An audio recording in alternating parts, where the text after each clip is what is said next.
Welcome everybody to Government Secrets with Lee Camp, episode I want to say 19. Episode he wants to say 19. I think it's 19, but I'm not sure.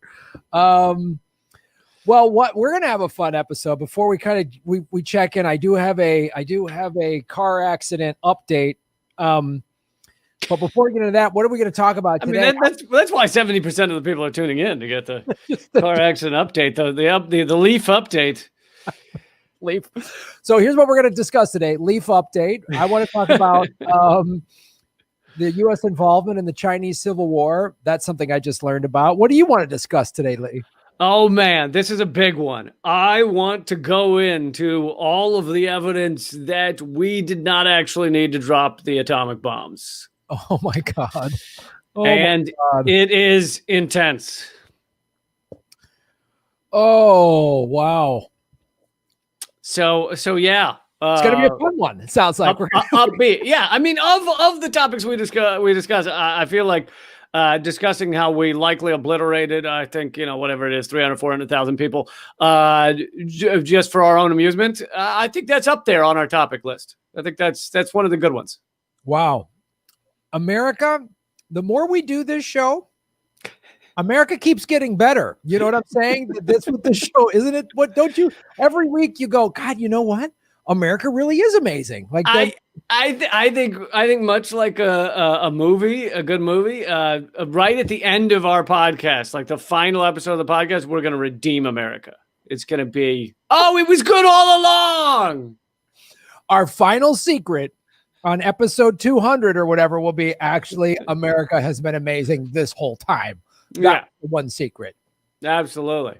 I will say I have been laughing for a full week at unsweetened cashew milk. That would be the most gut-wrenching CD review, album review that you could possibly get. I mean, that's a take your life album review. That really is like I'm leaving. Not only am I leaving show business, I'm leaving this life. I've had it. And, I went through this because I was like, I was going through all of the milks. And so you're not saying you have extra time on your hands, do you, Graham? I was going through all of the milks. I did extensive research on all of the milks this week, Lee, because I think it's important. And I realized that unsweetened cashew milk is the John Tesh of milks. If you think about it. None of the goat milk. Who is that more hurtful? Is that more hurtful to cashew milk or is that more hurtful to John Tesh? It's a tough call. People who work in the cashew milk industry right now are probably fuming of what I just said. Just like, I think it might be more. Is it more? I think it might be more hurtful to cashew milk. Oh, I think absolutely. I know that if we include this portion in the podcast, this beginning chit chat, they can't see this, which could be upsetting to them. But I think this is the most chest you and I have shown on the show. Oh, you and I. Which has to do with comments we got from viewers saying they wanted more chest. Well, it was a comment, and please, everybody, if you're listening, please leave positive comments. We got a lot of great reviews in iTunes and Spotify, but one of them that stood out to me was more Burt Reynolds. And so that's how we decided to just go, kind of open collar, you know what I mean? Open it up, free it up, yeah. Free it up like a couple of guys on a yacht, you know what I mean? Just yachting around, cashew milking their way through the day, you know what I'm saying? Well, I mean, ever since the pandemic began, I decided I was going to let the chest hair grow out. I'm growing it out. Because I can't go to my guy. I can't go to my guy. You're a chest hair guy. You're a chest hair guy. So I got to grow it out. What choice do you have? Chest hair guy that... couple of questions there. Don't know that we have time to get into it, but I'm glad that you have a chest hair guy. Well, it is a government secret, so it fits on the show. It fits. Uncovering on government secrets, Lee's chest hair guy and the long sordid history of CIA chest hair guys. It's probably a CIA Operation Chest Hair Guy or Project Wax Chest or something like that. Yeah. I'm sure the CIA has been neck deep in that. All right. Well, so let's get into first of all, Leaf update. By the way, I got some new software. I don't know if you heard the new sound effects I just added. So I've been playing around with new sound effects. Oh, you got to pay a lot extra for those. These are expensive. Just to get the rights, yeah. It's the most expensive part of our show is the sound effects. Like that right there was $5,000. That was $5,000. $5,000 that he pays directly to the Foley artist in the other room. He's next door. Graham goes over there, slides the money under the door, and just holds a mic up to the outside of the door where the guy goes, pow, pow, pow, pow. Yes. Well, he used to be my chest hair guy, but so I was trying to find work for him since the pandemic. We can't do chest hair. So now he's my through the door Foley guy. Leaf update. I got a call yesterday from the insurance company. Yes, the car has been totaled. They gave it the total tag. Nice. Good. Congrats. Your car's finally been totaled. Congrats. Thank you. It's really, I went out to dinner. I celebrated. It was really, I bought myself some jewelry. It was exciting. I'd like to thank all the people who got me here, who helped me along the way.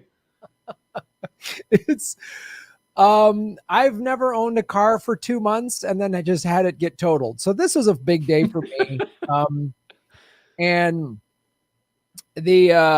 so right now we're waiting on, and I had to finance part of the car. I put some money down. So I called my, the credit union that did the car loan, and they're like, well, once they come up with, so the guy wouldn't leave an amount on my voicemail. We played phone tag. So I didn't get we're going to give you this amount. It's just like, it's total. He was like, yeah, we're actually going to give you dollars. It's amazing. Yes. Just send me a signature and I'll fill in the contract. Yeah. I really was like, and then weird that we kept playing phone tag. Like I just can't, there's a couple of key questions I can't seem to get answered. And so somebody from another department, this is now the third department, I guess I'm getting passed off to. So there's the open the claims people. Then there's the determining how much damage department.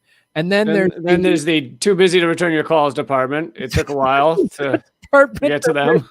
Then there's the we're going to cut you the smallest check possible department. And so yeah, they got it. And because technically the credit union owns the title, so we're so not out of the woods with this yet, because they have to pay off the bank. And hopefully then I'll get some left over since I put money down on this.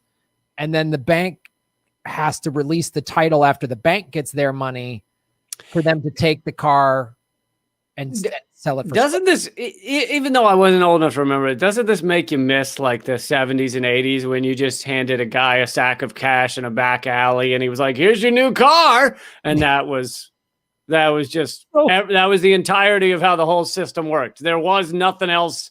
No one had even come up with other things that have to happen.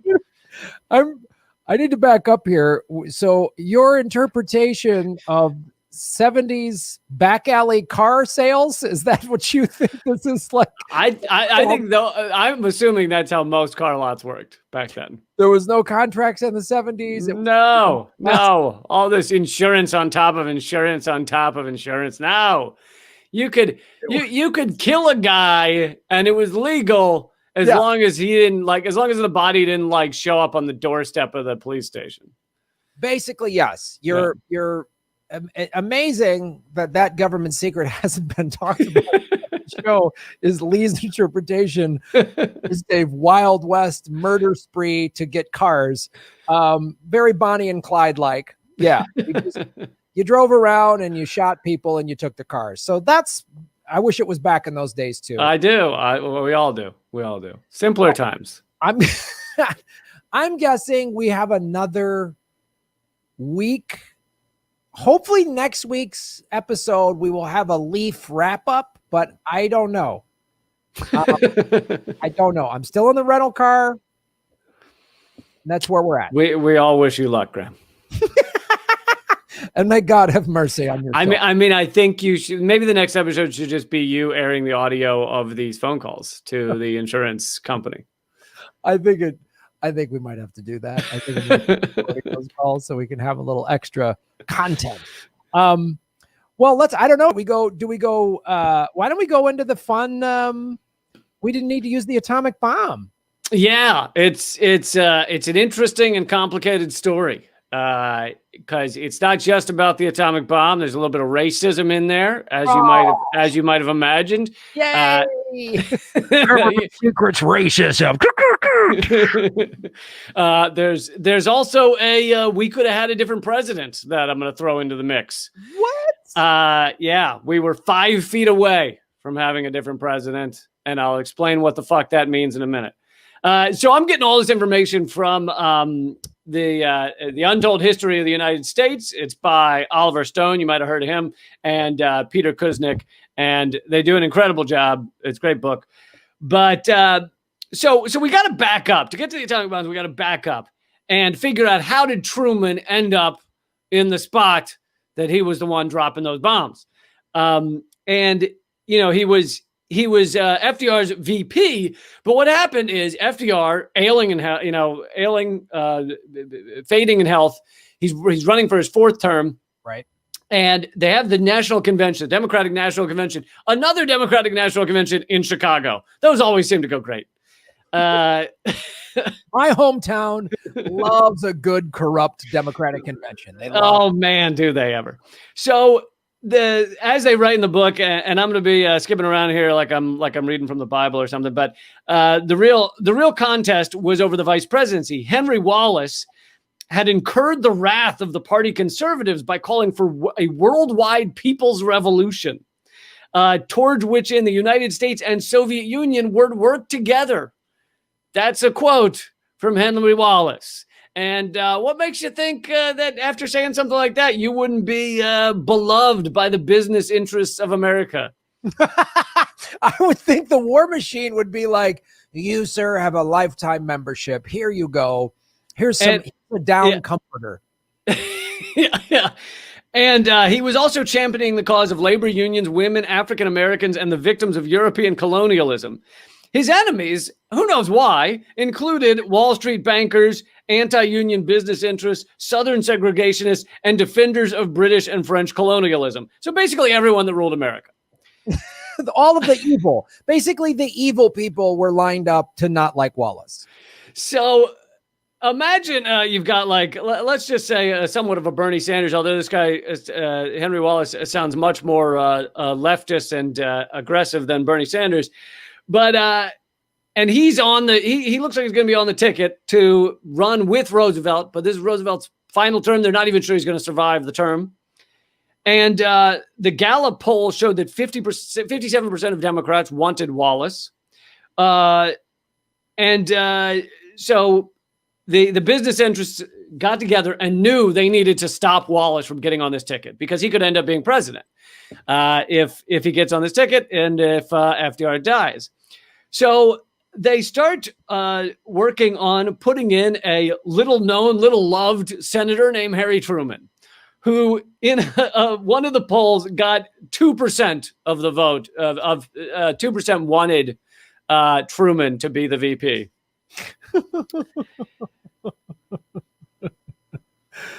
Now, it's weird. Real quick, it's I don't know. Something's popping into my mind of like somebody who wasn't polling well in a primary. They picked a VP that couldn't even make it to the Iowa caucus. Anyway, I don't know. I'm just grabbing at straws. But go ahead. Someone, who was it? It was Left for Dead on his 3rd presidential run, still hadn't won a state until the entire Democratic machinery decided they had to put him forward in order to stop the progressive. But the most popular guy was, wanting to give people Medicare for all and some of the wars. God, I feel like this sounds a little deja vu. Familiar. I don't know. Sounds a little deja vu. And here's why I don't like to read history, because you realize we've done all this before. But it is maddening. This show mainly is like, oh, we could have had it 1,000 times better. We're still doing it the same dumb evil way. Anyway. Right. So, and I'll get to what happened to Wallace in a second, but this is going to come in useful in a moment. In the book, they start to go into Truman and his past and who he was. And you'll be happy to hear Truman, longtime fan of out-and-out racism. Truman actually tried to join the Ku Klux Klan. He actually sent a $10 check at age, I think, 38, I think. Sent a $10 check, which, a lot of money back then, to the Klan, but was denied membership because he wouldn't promise to stop hiring Catholics. Oh, well, I mean, first of all, I can't blame the Klan because I was raised Catholic. You don't want to hire it. We're just bad. We're not solid employees. Always live in Lent and have dust on our head, and it's all crazy. But I'd love to see the form they sent him, and he's like, hate blacks, check. Hate Jews, check. Don't hire Catholics. Oh. But where's the club for me? And somewhere there's a centrist going, see, he wasn't that bad. He hired Catholics, right? So that fact about Truman will come into play a little later. But as I said, there was a Gallup poll, 65% of Democrats wanted Henry Wallace, 2% wanted Truman. And so then the night before the final day of the convention, there's kind of an uproar in the convention where there's people, the people are demanding Wallace. They can tell that the kind of ruling establishment of the party does not want Wallace. And Florida Senator Claude Pepper realized that if he got Wallace's name into nomination that night, Wallace would sweep the convention. He'd be unstoppable to get the VP slot under FDR. So Pepper was trying to fight his way to the microphone. And back then, all you had to do was get to the mic and say the guy's name in nomination, and that was it. And so, to get it nominated, not to win it, but to get nominated. So he's fighting through the crowd to try and get up there and nominate Wallace. And at that point, Mayor Kelly realized that Pepper was almost to the mic. So he rushes ahead of him to the microphone, declares there's a fire hazard, and they must adjourn for the night. Oh. And shuts off proceedings for the evening. By the following day, the business interests had succeeded in offering all kinds of bribes to the people they needed to bribe. We'll get this done for you. We'll get that done for you. And the following day, Truman is put in as the VP. That is not heartbreaking at all. That's just... and the thing is, too, to add to this, and I would tell people if they haven't read this book, they also made this into a Netflix series, which is where I saw it, and I would highly recommend watching it. One of the things, too, FDR wrote a letter to the Democrat convention ahead of this 1940 convention saying, don't move to the right, stay left. The reason we keep winning is because we've implemented all these lefty socialist. That's why FDR was so popular. They had to vote term limits. They didn't have term limits prior to FDR. Yep. And he said, don't do this. Don't do this. We should get Wallace. I mean, back then, the party picked it. He didn't really just get to go, oh, I want this person. Well, and they say in here that FDR, realizing his health was fading, his power in the party was fading because they figured he's not long for this world. And he knew he needed these corrupt party bosses to win his election. So he gave in on the Wallace. He said, all right, give me whatever, VP. So he just decided he didn't have that fight in him. That doesn't sound familiar either. Anyway. So, all right. Obviously, Truman gets, and who knows what would have been different if Wallace had gotten in there. FDR then dies in April 1945. Truman becomes president. And then, so let's get over to the bomb. so you have, obviously, Germany was done by that point, and it's just Japan that we're continuing to fight. And they start in this book, they start going over everybody saying that Japan, not only was Japan done, but Japan knew they were done. They knew they didn't have the energy or the fighting ability to win this war. That thought wasn't in their head. And so the question is, why then did Japan continue to fight and not just surrender? And there's several pieces of very clear evidence that what was stopping them from surrendering was the fact that Truman had rushed out and the U.S. had rushed out and said that they would accept only an unlimited surrender, unconditional surrender with no stipulations.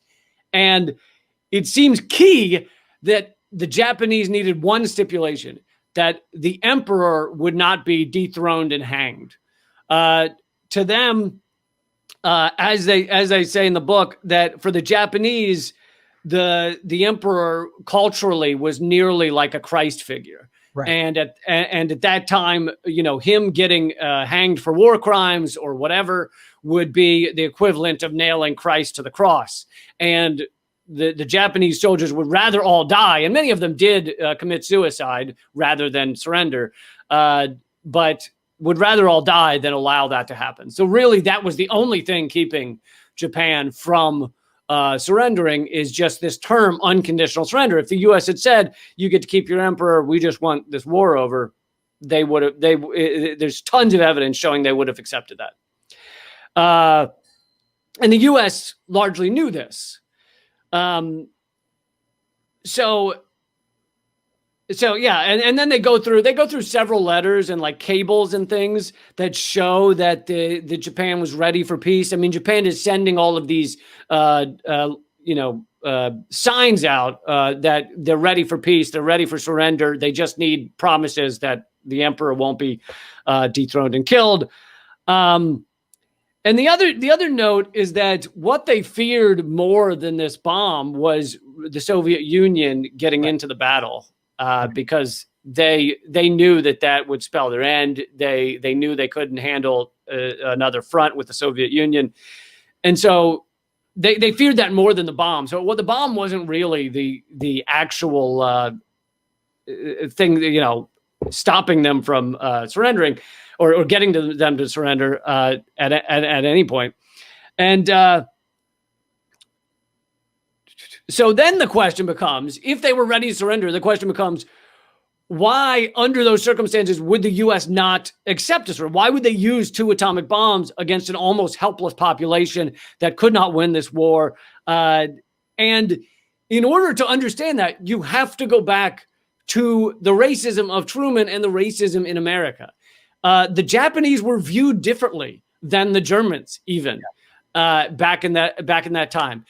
Germans were viewed as wrongheaded and kind of horrible, but Japanese, most of the racist stuff being said about Japanese was like they weren't human. Yeah. I mean, they were being called, rats and monkeys and snakes and all these things that make them a vermin, all these things that make them less than human. Go ahead. Yeah, and then as evident by the Japanese internment camps, to my knowledge, we didn't have many German internment camps. I mean, I'm sure German Americans were not treated well during World War II. I actually remember hearing something about one of them. And there was some sort of German internment camp in the U.S., and they were treated better than U.S. prisoners. They were treated very well. And it comes down to that racism.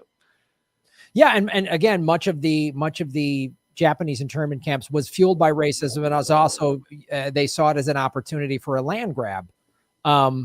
Japanese Americans who owned businesses and had property, we got to take, sorry, and especially in California, where there was in Northern California, San Francisco, where there was a high Japanese population, and in Southern California, and they used it to take their land, and so it was highly racist. Again, the Germans were bad, but they just need to get their minds right, where, like you said, the Japanese were just viewed as just subhuman rats. And the way they were even written in or drawn in the propaganda, right, they were always like buck-toothed or looking like animals, while the Germans were just they were drawn as menacing and bad. Like Hitler was never drawn in a positive light, neither were the Nazis, but they weren't drawn subhuman, where the Japanese in the propaganda they were looked at as subhuman.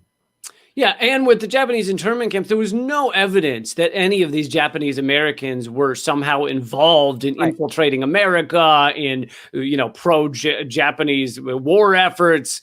And the U.S. just grabbed them all up, put them in awful camps, and they lost like all of their property, and basically, except for a suitcase they could bring with them. I mean, it'd be like someone walking into your house saying, this house is now whoever feels like grabbing it, that it's not yours anymore, and you're going off to this camp. They had nothing. Yeah.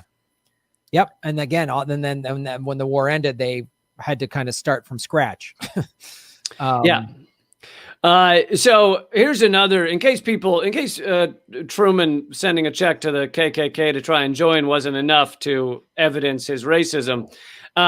Here's a quote from I love that this is written to his future wife, and this is in a letter where he's courting her. So this is kind of a love letter, and he's just looking, you're just looking for conversation. You're just looking, how do I win her over just with the daily chit chat? He says, quote, "I think one man is as good as another, so long as he's honest and decent and not an inward or a Chinaman." It goes on to say, Uncle Will says that the Lord made a white man of dust, an inward from mud, then threw up what was left, and it came down a Chinaman. He does hate Chinese and Japs. So do I. And this is perhaps my favorite sentence. It is race prejudice, I guess. You think? Boy, there's nothing that sweet talks a lady more than just overt racism. You know what I mean? Anytime I've ever sweet talked a lady, I'm always like, hey, I'm part of the master race. Like I know. And that was so permissible. And then the Truman apologists, because I've heard this before. I heard he would throw the N-word around like nothing. Yeah. And then the Truman apologists always say, yeah, but I mean, his policies weren't as bad as his personal. And it's like, I think they sort of influenced it a little bit. I mean, it's like, it's not like, Well, and these people are politicians for a reason. If he did positive stuff for, black people in America, it was because he saw it as a useful political tool. Right. And you think like, gee, did Henry Wallace have any of those letters? No, his love letters. Yeah.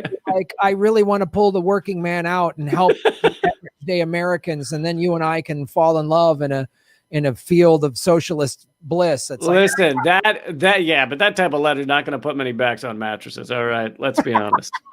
Let's be honest.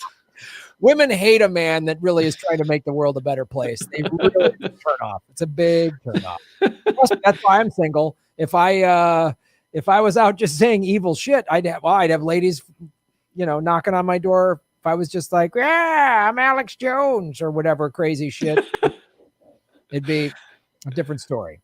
Oh man, yeah. Nothing gets me harder than hearing a lady who loves her Alex Jones. I see that Alex Jones bumper sticker on the back of a car and whew. Oh, I like a good turn-on lady. I'm like, oh, she's crazy as the day is long. I love it. This will be fantastic.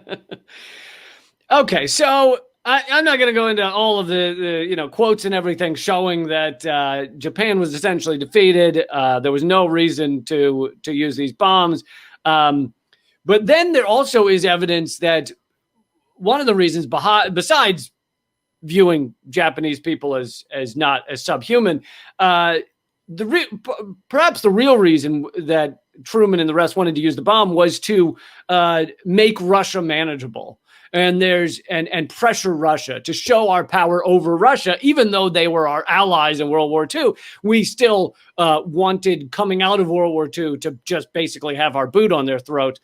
And in case people need remembering, we'll probably cover this in another government secrets down the road. In case people need remembering, Russia lost 20 million people in World War II. We lost something like 250,000, I think, 300,000. 400 and roughly 419,000 people. If you count everybody, including the 3,000 or 4,000 we lost in Pearl Harbor, many of them civilians, we lost about 415,000 service members.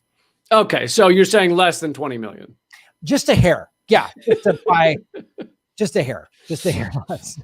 Okay, so that seems to be the real reason. By the way, at this point, because at this point, the scientists who helped create the bomb knew that Germany was defeated, so Germany couldn't. For a lot of the race, or the earlier race to the bomb, was Germany's going to get it first, right. And then Germany is defeated, and we know they're not going to get the bomb, and so these scientists start realizing also that Japan is about to crumble. And they just view what this bomb could do as horrifying. So 155 scientists at Chicago's Met Lab in the uranium plant at Oak Ridge signed a petition saying not to use the bomb. It probably would have been signed by more, but they stopped it from circulating with other scientists. Reports poured in that Japan wanted to surrender. And then even General Eisenhower, when asked his opinion, said he was against using the bomb on two counts. First, the Japanese were already ready to surrender, and it wasn't necessary to hit them with that awful thing. Second, I hated to see our country be the first to use such a weapon. So that's General Eisenhower. General MacArthur considered the bomb, quote, completely unnecessary from a military point of view. And when he learned that the U.S. was going to use it, despite the fact he was very involved in fighting the Japanese, he was the commander of the Allied forces in the Pacific. When he heard that we were going to use the bomb, he found it horrifying and depressing because he said the Japanese were already defeated. So then on August 5th, we dropped the bomb. That's my birthday, by the way. Hey, I heard that's why they dropped it then. Because they knew, boy, about 25 years from now, this guy is going to be just a train wreck. So let's honor his upcoming birthday. Yeah. They were planning ahead. So it totally destroys Hiroshima. 300,000 civilians, 43,000 soldiers, 45,000 Korean slave laborers. So they drop it on Hiroshima, and then it's like, and here's a quote from the chief prosecutor of the Nuremberg trials. Quote, "The rights and wrongs of Hiroshima are debatable. They're not really, but okay. Are debatable, but I have never heard a plausible justification for Nagasaki." Right. I mean, the idea that one was needed I suppose some people could argue some points, sure. But the idea that a second one was needed there's just no one has been able to put forward a good justification for it. And really, what I'm not getting into the details of is there was a real rush, actually, to use these bombs before Japan could surrender and before the final peace agreements with Russia about who was going, how we were divvying up the world and everything, because we wanted it to basically threaten Russia. Right. Was kind of the biggest reason, and because if Japanese aren't human, then why not see how much damage you can do? Right. And there was also this, I remember I was taught this in history class in high school, that the Japanese said they're never going to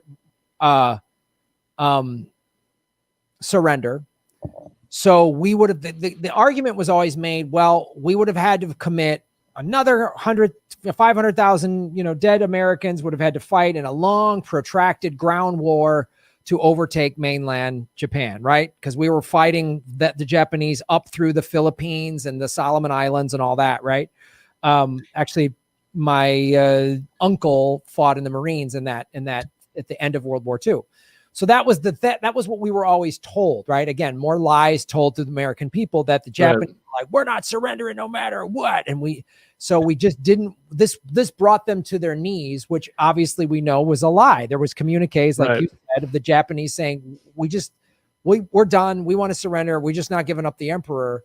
And it was like, again, even if that was true, like we didn't want to commit and we didn't want to more ground, lose more American service members fighting. That, like you said, you can kind of make that argument for Hiroshima. Then there's no then you did it. You don't need to do another city 2-3 days later. Right. Kill hundreds of thousands. And the argument that one of the main arguments they use to justify it nowadays is they say, well, and even right afterwards was, well, how many soldiers did we save by dropping those bombs? And the answer is not really, because they were ready to surrender. You really didn't save that many soldiers. And also, you needed that level of racism in order to justify obliterating so many innocent civilians. Because if you look, the book makes the argument that if you look at Germany, yes, a lot of innocent civilians were bombed, and especially there's some horrific examples like Dresden, but mostly the majority of times that the U.S. was bombing, they were going after strategic locations or places they thought there were a lot of German soldiers or those type of things. Whereas when we dropped these atomic bombs, we knew that the vast, vast majority of those who were going to be obliterated were not going to be soldiers. Yes. Well, the other thing too, I mean, Dresden, even again, that's more just sort of subtle lies by the United States. Is Dresden, well, there was factories there. Dresden was a test site for the atomic bomb. They bombed it in 4 corners at the same time to create a firestorm, basically, to see what that would, they're like, we can kind of get an idea of what the atomic bomb will be. So that's one of the things why they just set Dresden on fire, was they're like, let's see what this actually looks like. Because if we hit 4 areas at the same time really hard, it'll create this firestorm similar to the detonation of an atomic bomb. So even that was just more just like, oh, well, and even to point out the accuracy of the racism, there was some like outcry, like, wow, that's not good what we did to the citizens of Germany and Dresden. But people were like, wow, that was a little out of line with Dresden. And then nobody, not a lot of people felt that way about Hiroshima and Nagasaki. There was a lot less. Yeah. Yeah. Because it was just like, oh, they're subhuman. So they're all crazy, subhuman people that just worship their crazy emperor. So it's all right what we did. And the other amazing thing is, you'd think the most indoctrinated into this idea, the people that saw their fellow soldiers, U.S. soldiers, being killed in these battles, the most indoctrinated, the most hardcore would be the ones who were in the plane dropping the bombs, the generals of all of these forces at the time. And in fact, they show all these quotes. Most of the people on the planes that dropped these bombs said it was the most horrific thing they've ever seen. They're quoted as saying afterwards, as they're watching the mushroom cloud come up, that, oh my God, what have we done? We've opened the gates of hell. I mean, there's most of these people involved in this realized how horrific it was afterwards. And then they say 6 of the 7 5-star officers who received their final star. So these are the top level generals who received their final star in World War II. So it's Generals MacArthur, Eisenhower, Arnold, and Admirals Leahy, King, and Nimitz all rejected the idea that atomic bombs were needed to end the war. Almost the entirety of the top generals. Yes. Yeah. But of course it says sadly they didn't press their case. They more just kind of quietly have been quoted in their memoirs and things like that later saying, yeah, we really didn't need to do that. And then the final thing, I'll wrap this up with this.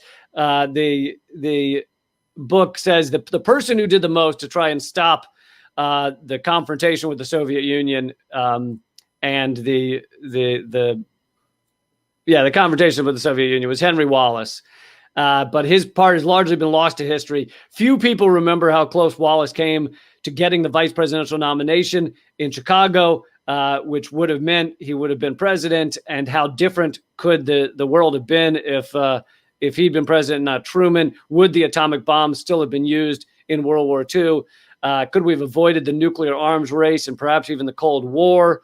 It's tough to know. But there you have it. The DNC rigging the convention yet again. It's just their long, rich history of screwing over progressives. So anybody right now thinks we can reform the Democratic Party from within. It's been going on for 80 years. So, I mean, good luck. But to my government secret segment number 3, boop, boop,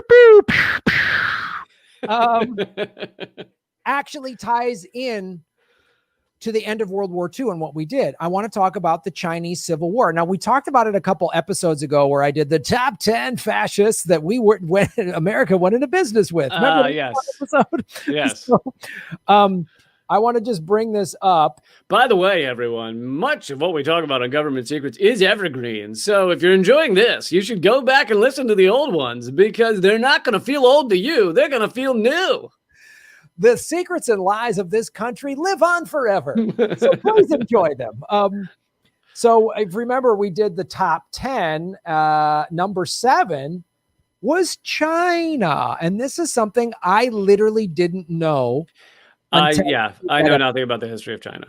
So the Chinese, just a little back history. The Chinese Civil War actually started in the early 1920s, I believe, before even World War II started, right? So the Qing dynasty was the last dynasty to rule China, and I think it ended around 1911. And so there was a power vacuum.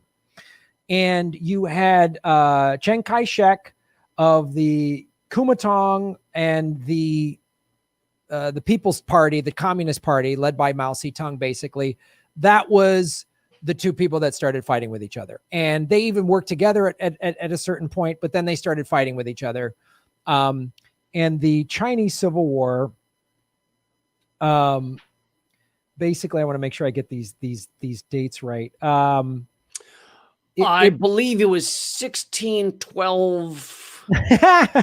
Well, it went from 1927 to 1936 and then stopped. Basically because that was when the Japanese were really starting, in the mid 30s is when obviously Germany and Japan and even Italy to some extent were really, but in Asia, that was when Japan, the Japanese Empire, was really starting to flex its muscles in 1936. So the Civil War kind of ended where they're like, well, we need to fight this problem first. And then it literally picked back up in 1945. So they were like, let's put it on hold for this World War thing. Yeah. And then they get to the end of that and they're like, I remember, I fucking hate you. That's right. Now that Japan's been wiped out due to racism, let's go. So it was fought between the Kuomintang was the KMT and the Communist Party of China, which is the CPC.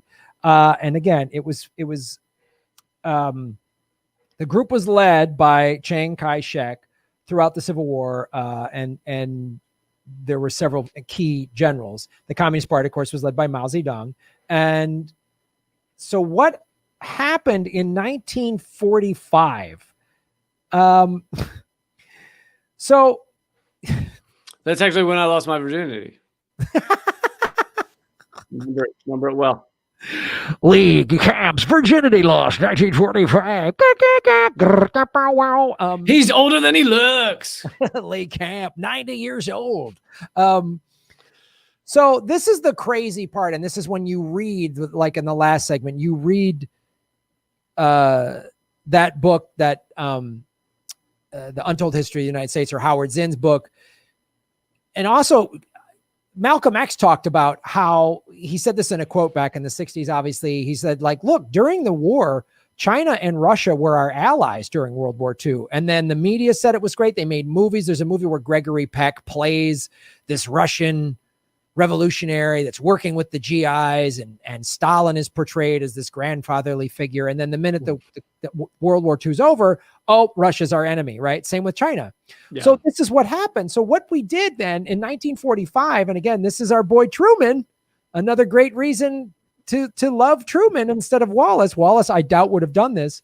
We had 100,000 U.S. troops fighting with Chiang Kai-shek, who was a crazy fascist. Not that Mao Zedong was some sort of, saint, but again, China was our ally. And then the minute it looks like, okay, the war's ending, suddenly crush communism, crush it. Yeah. Just the same way, like you said, the dropping of the bomb in Hiroshima and Nagasaki was to put fear into the Soviets. So, yep. And of course, then Russia, this is our first proxy war. Right. Russia was backing the Chinese Communist Party. And we spent, oh my God, with American support in 1945, Chiang Kai-shek took control of China's major cities. However, the CPC was heavily funded by the Soviet Union and quickly gained support in the rural areas. So I want to bring this up.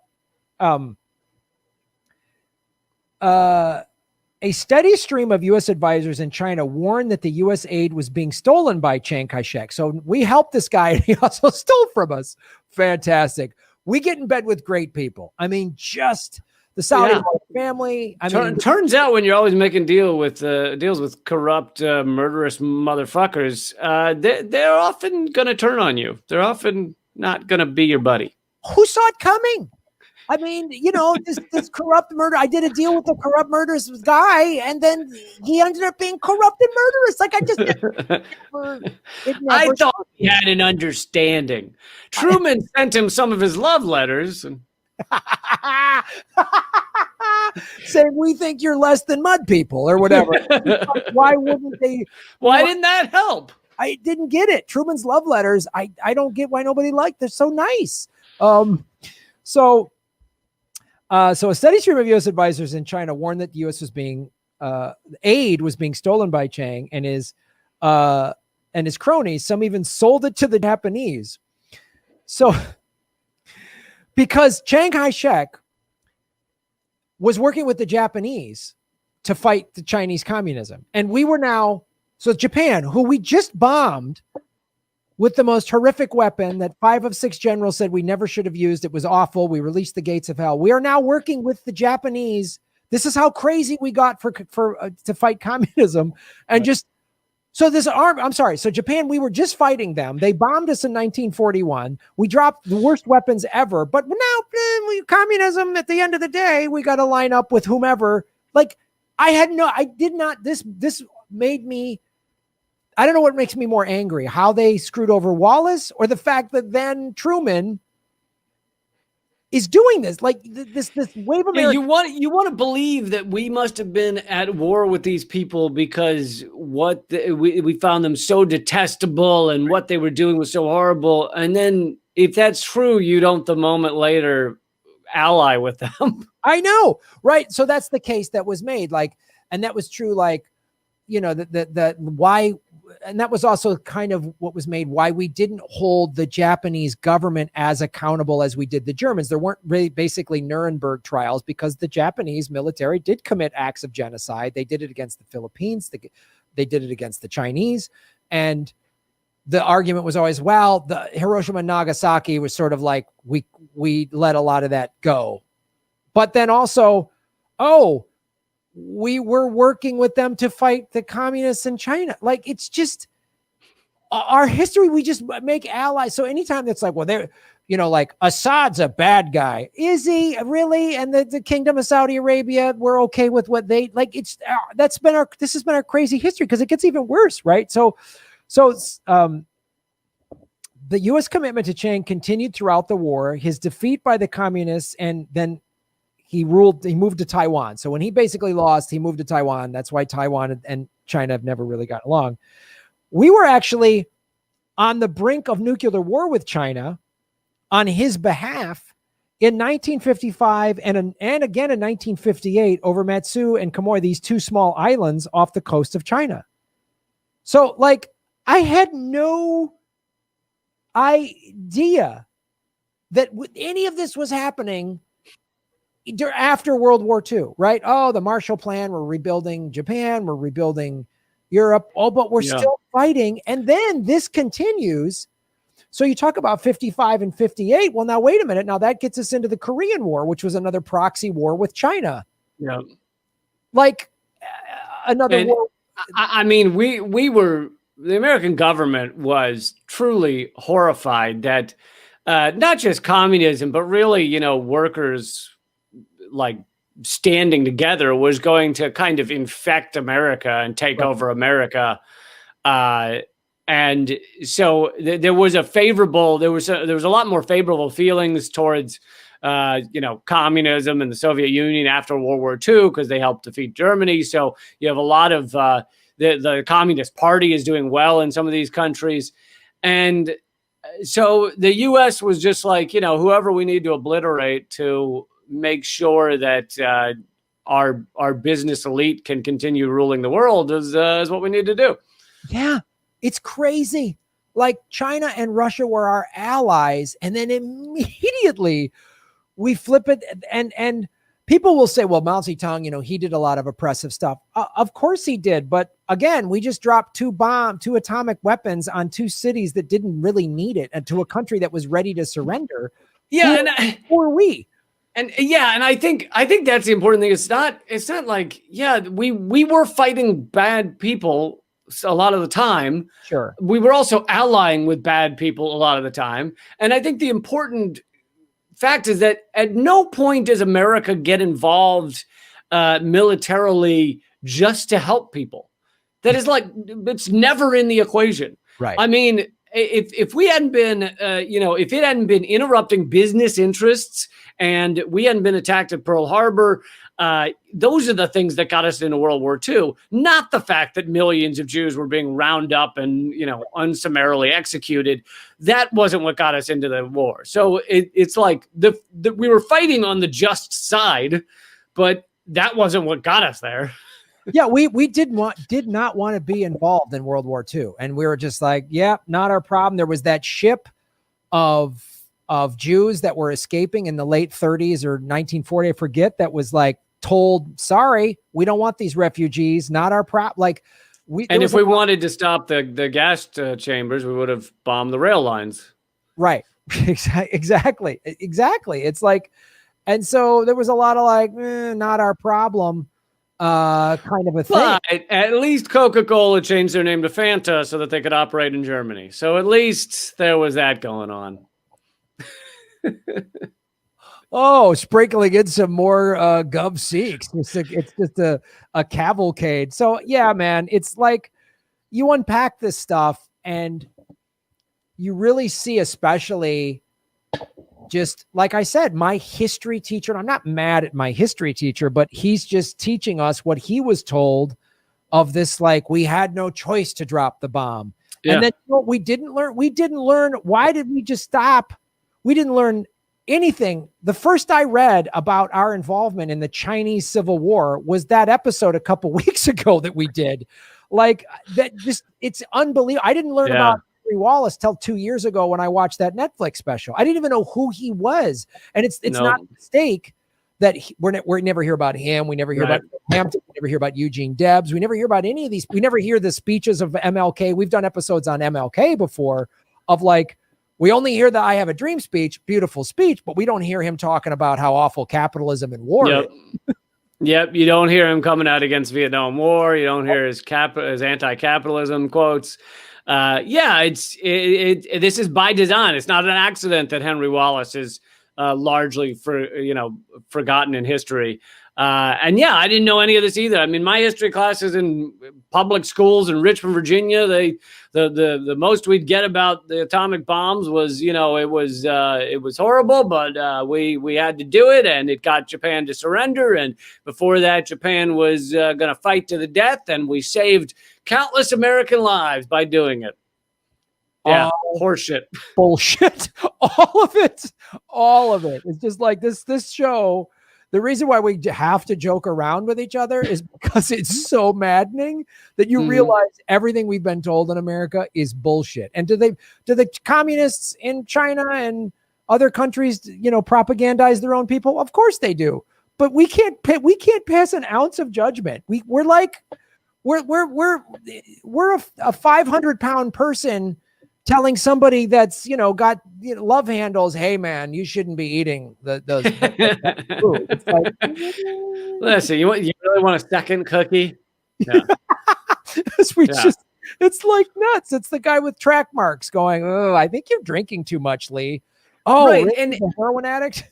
Yeah, exactly. And that's the key is like, so you learn this stuff, you learn this history, you know what America's been involved in, and you start to realize that when you hear our State Department, when you hear Mike Pompeo or whatever goon Biden will put in, when you hear all these people up there and say, we've got to get involved in country A, B, or C because we need to help those people. We need to go into Syria because of chemical weapons. We need to go into Iraq because they're doing this. We need to help people in Libya. Anytime you hear that, there are always ulterior motives. Even if it were true that certain people are exploited in country A, B, or C, even if that were the case, we don't give a fuck about that. We'll probably blow up that country and leave those people being exploited. We'll let the Kurds get gassed in Iraq after we leave.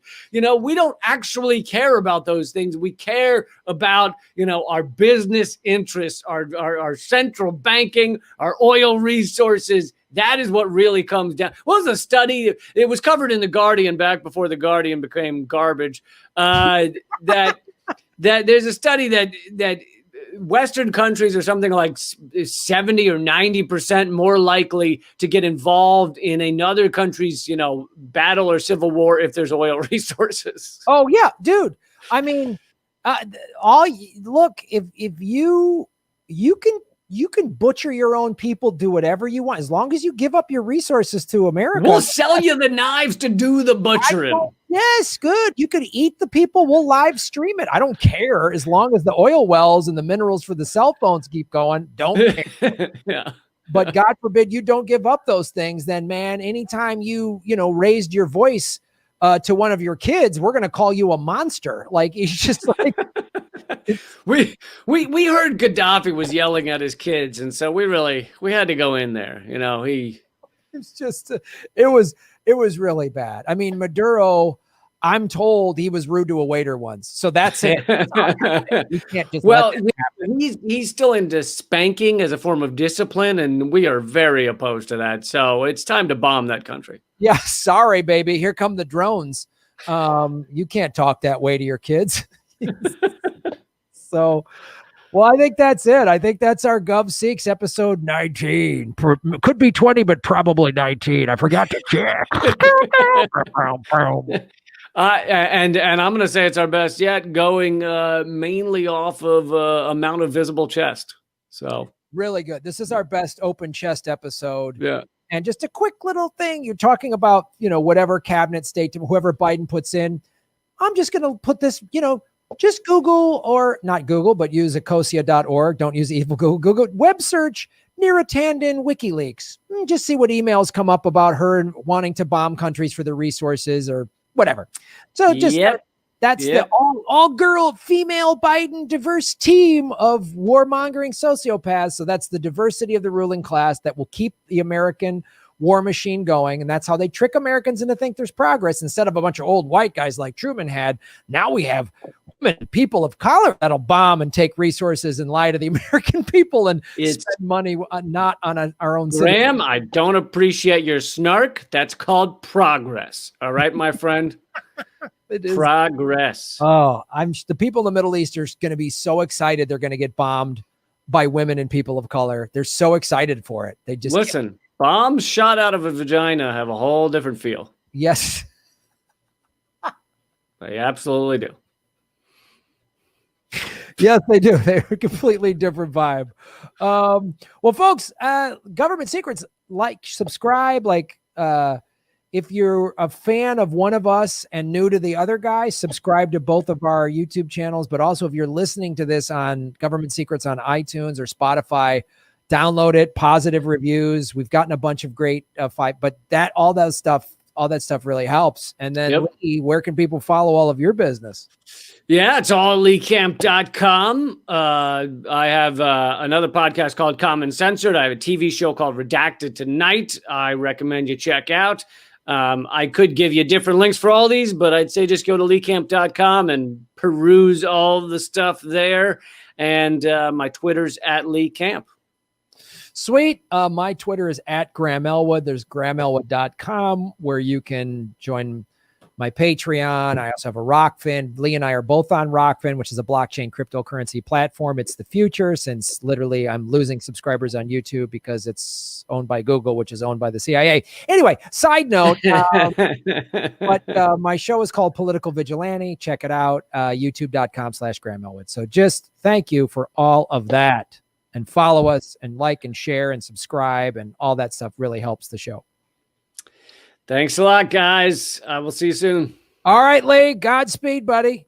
Later, man. Bye. Thanks for watching, everybody. Please hit the like button, the subscribe button. Go to patreon.com/Graham Elwood and rockfin.com/Graham Elwood, where you can support the show. Also, I have a Bitcoin wallet, a Bitcoin Cash wallet, and an Ethereum wallet in the show notes. We're taking cryptocurrency. I have a Coinbase affiliation link. We're going to be getting on some other exchanges. So that's how you support the show. Make sure you hit the subscribe button. YouTube is unsubscribing us at an alarming rate. I have a PayPal button at grahamelwood.com. I even have a Venmo at Graham-Elwood. There's a lot of ways to support our show. We are getting crushed by YouTube. We've dipped under 73,000 subscribers because of YouTube. Thanks for supporting what we do.